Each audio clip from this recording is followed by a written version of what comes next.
This is Question Time, and welcome, Khotso, coming to you live from Parliament here in Cape Town. And indeed, like I said, it is Question Time.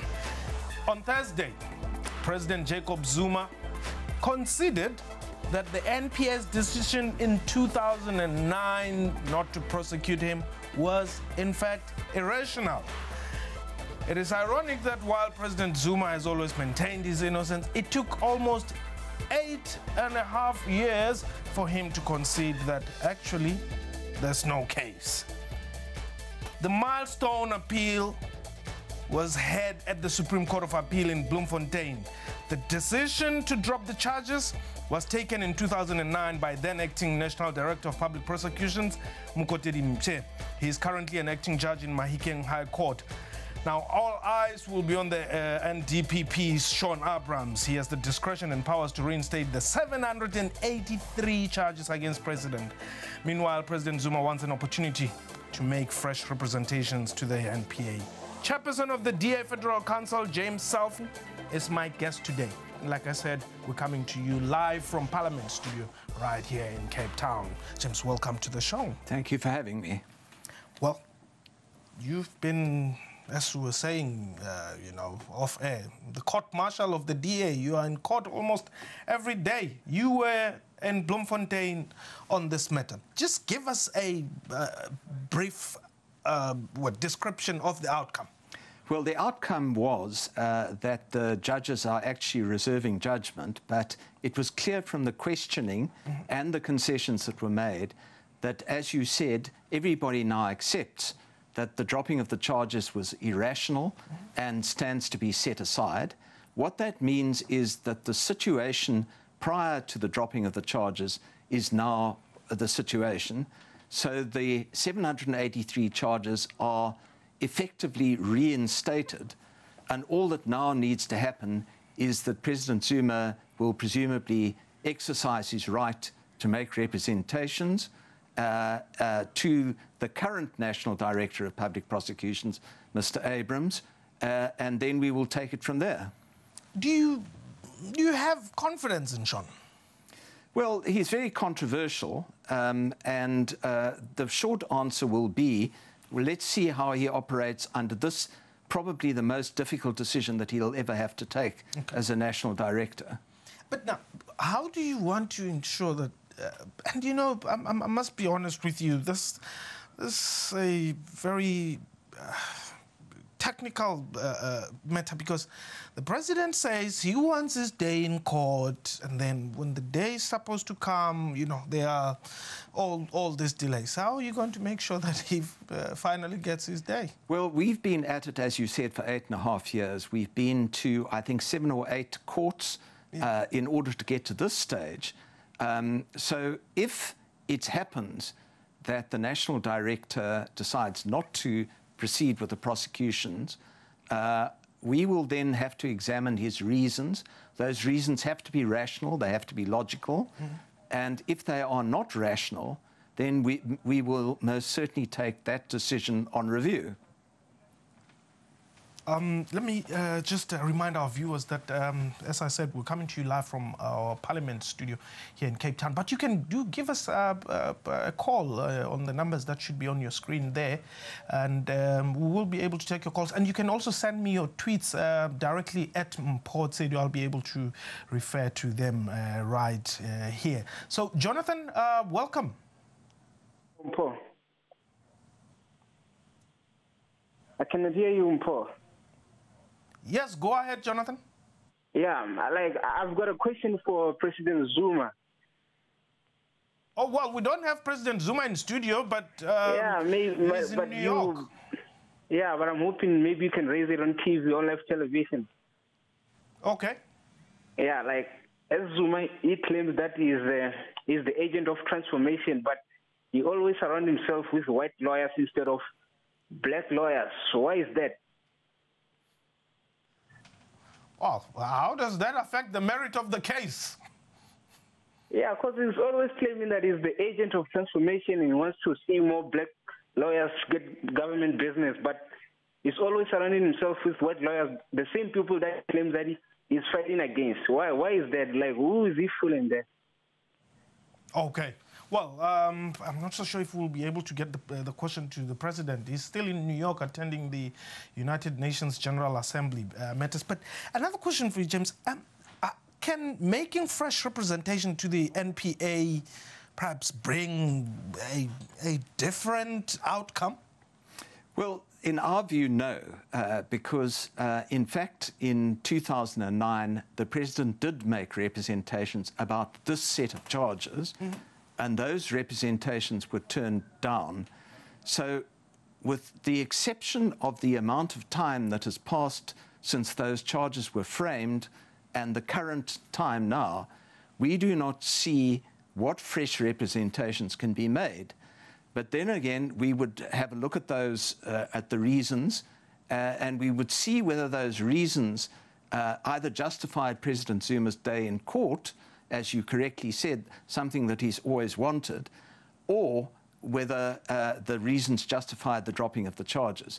We believe that actually the way in which President Zuma needs to prove his innocence is by going to a trial court, presenting his defense, and letting the court decide whether he's guilty or innocent, rather than engaging in all these tricks and ducking and diving to avoid precisely his day in court. And whilst we're still talking about tricks and ducking and diving, let me just remind our viewers that indeed you can call us. The numbers should be on your screen there, and you can tweet us at Mokotedi, and I will be able to refer to your questions. Do tweet us directly, and do call us. Let's go to, is it Mishak in Rustenburg? Welcome.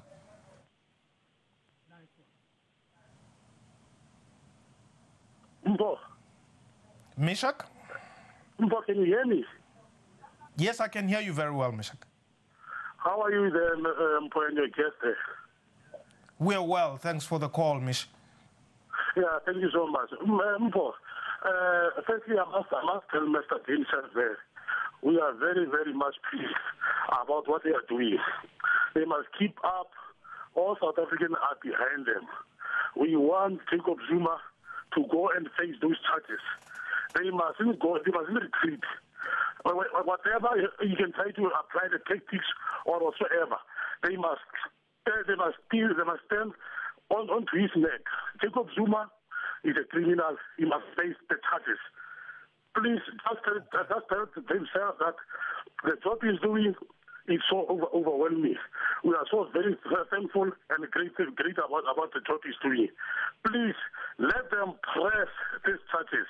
And secondly, tell them that they must go and investigate why Zuma. Where is he getting the money from to make rallies every day in the whole country? And the Presidential Protection Unit, why is he getting that? Please, they must follow it up and down. Okay. Thank you so much. All right, thanks, Mr. James. Keep it up. All right, thanks very much, Mishak. Well, Mishak and Rustenburg seem to be very happy with the work that the DA is doing, and he actually has another responsibility for you. He says you must go and investigate ways Nkosazana Zuma getting all the money for the rallies and the protection that she's getting and all that. Well, I think one thing at a time. You say that we tend to be in court too often. Yeah. We certainly don't go to court unless we absolutely have to, unless there's a very important issue of principle.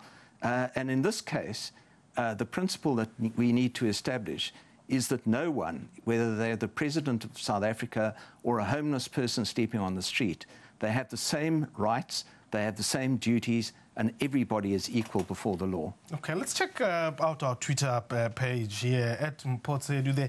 Mzwandile Sibinda says, Shaun Abrams is corrupt, just like Zuma, and I think he's in the Gupta payroll. Zuma is just playing delaying tactics. And Goodfella says, our beloved president has spent more years in courts trying to stay away from court. How ironic at Mokotedi. Israel, you are in KZN. Welcome. How's it on, Paul? I just like to say that when it's concerning Shaun Abrams, you think about it, when it was for Province case, Province Gordon, Comrade Province Gordon, Shaun was rushed into charge. Now, all of a sudden, when it's the president's time to get charged, this man is ducking all the time. Why is he not pressing the charges? Israel, I'm battling quite a lot to hear you there. Maybe if he's able to call us back, please do so. But yeah, indeed, we're taking your calls live from Parliament here in Cape Town. And my guest is the Federal Council Chairperson of the DAH himself. Now, one thing which we have always hammered on here on Question Time is there are no consequences in South Africa for people who use state money to do wrong things and all that. What happens to Mokotedi Mpshe now? Well, unfortunately, he's beyond the reach of this particular action. He, as you said earlier, is an acting judge. He is an advocate in his own right when he's not that. Yeah. But he's no longer in the employ of the state. And I don't think it would be possible to recover anything from him. No, but then, James, who's going to pay? What's the bill now? About 30 million rand or so? Well, we think that from the start of this action in April of 2009 until now, we ourselves have paid around about 10 million rands, and we think that the state's cost must be about 30 million. But again, it comes down to the fact that if the state would just accept that we have now got some charges and that those charges need to go to a trial court, we would be able to stop the thing in its tracks. If President Zuma is innocent, like he says, then the court will find his innocence. If he's guilty, they'll find him guilty. It's not necessary to engage in any more court actions. Okay, let's go to our Twitter page here at Mokotedi. Siakolwa Mpongoma says, Mpo, please ask the gentleman there if there can be a rational reason for NPA not to prosecute. No, there is no rational reason in our view why he should not prosecute President Zuma, because, as I say, there was the 783 charges were the result of years of preparation. It was described as the best prepared criminal case in our history. The representations were made and they were turned down. There seems to be no reason why those charges should not be reinstated. Now, Chief Mogele says, why must President Zuma not explore legal recourses that are available? Well, he can by all means, but he's done so at the last 8.5 years. And at every stage, he's been proved wrong. And at every stage, we have won. And that seems to be a delaying tactic in the first instance. And secondly, a horrendous waste of taxpayers' money. But why should we believe you? You are politicians also. But before you answer that question, let's take Mutwarang. Mutwarang, you are in Secunda. Welcome. How are you, Mpo? I'm well, Ndade. Yes, and then I'm calling from Secunda, and then, okay, I see Mr. Sloth there. Okay. That's right, and then, okay, I say they are chasing a very, wild case because Jacob Zuma then was never, and then, taken to court and charged. So they cannot just say, and then, whatever then they are claiming and to say, then, is the story. This is not true because, then, all those charges and then are just going to come to nowhere. Zuma cannot be charged. No, then first and then you must go to court and then be charged. Okay, Mtwarang, I was battling a bit there, but I think, I'm not so sure if I had you correctly there. Are you saying, is there a law that allows for President Zuma to be charged whilst he's still in office? Well, there is nothing in our law or our constitution that says that a president cannot be charged in a court of law. Many other countries have that, but we don't.